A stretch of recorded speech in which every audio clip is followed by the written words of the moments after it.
Hey guys, in this video I will show you how to monetize your TikTok account.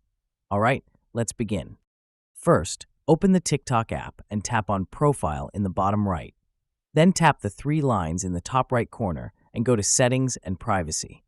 Next, tap on Account and choose Switch to Business Account. This gives you access to monetization features and analytics. Once your account is set up as a business, go back to the main menu, tap the three lines again, and select TikTok Studio. In this section, you'll see Analytics, and below that, Monetization. Tap View All to see all available programs. These include subscriptions, the Creator Rewards Program, video gifts, and the Creator Marketplace. If you're eligible, you can toggle each feature on.